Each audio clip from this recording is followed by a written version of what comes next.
Two of the DVC's top teams meeting on the diamond at Neuqua Valley. Halle Arends on the mound for the Redhawks a day after dispatching of Waubonsie Valley. After a scoreless first, Caitlin Allen drives in the game's first run with an RBI double to left, scoring Halle Arends.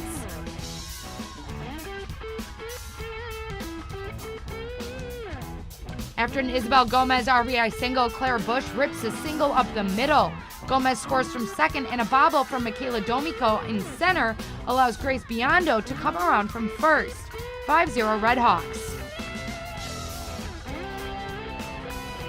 Next batter is Lauren Anderson, who drives the ball deep to center. Michaela Domico has it for a second, but the fence has other ideas.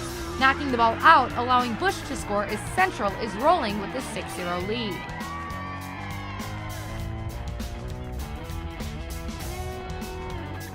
Bottom of the second, NV needs a spark, and after a Zoe Herdman double, Paige Price brings her home with the single up the middle to get the Cats on the board. She would later score on a wild pitch.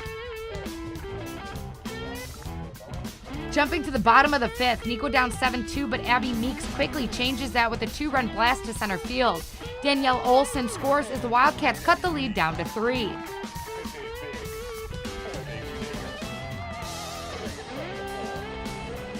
Bottom six, Neuqua down just a run. After a Michaela Domico double, Martinez lays down a bunt to move her over, but Halle Arends rushes the throw after a bobble, and the ball gets away.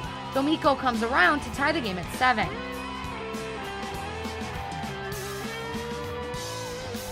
Bases loaded, 1 out, still tied in the 6th. Paige Price with another big hit. A liner up the middle scores Martinez and Abby Meeks. Neuqua comes all the way back up and leads 9-7. Last chance for the Redhawks. Just after Catherine Gutzel's RBI single, Claire Bush comes through with a 2-out single to right. Gutzel scores and the game is tied once again, 9-9.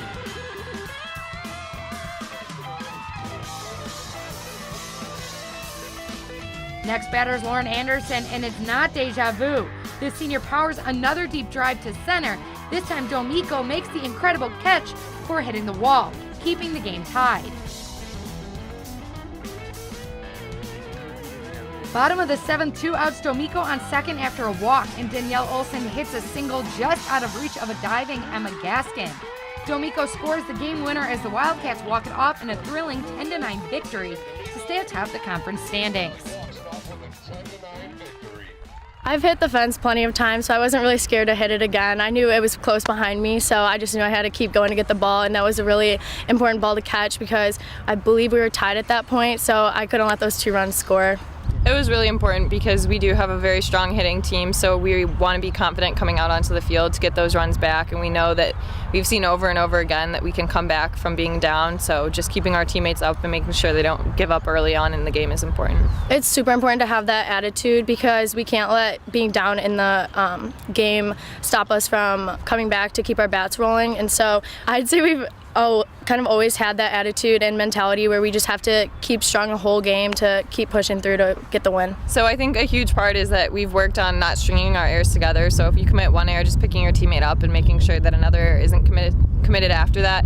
And also a huge part of that is just making sure that you're being a teammate that is picking your teammates up. And we have actually a saying this year that's just finish it, and that's our goal for the season is to win conference. And yesterday we beat Wheaton Warrenville South, which was our game to tie conference, so it was huge that we won today. And when we came out from behind, I think that kind of motivated us to come back.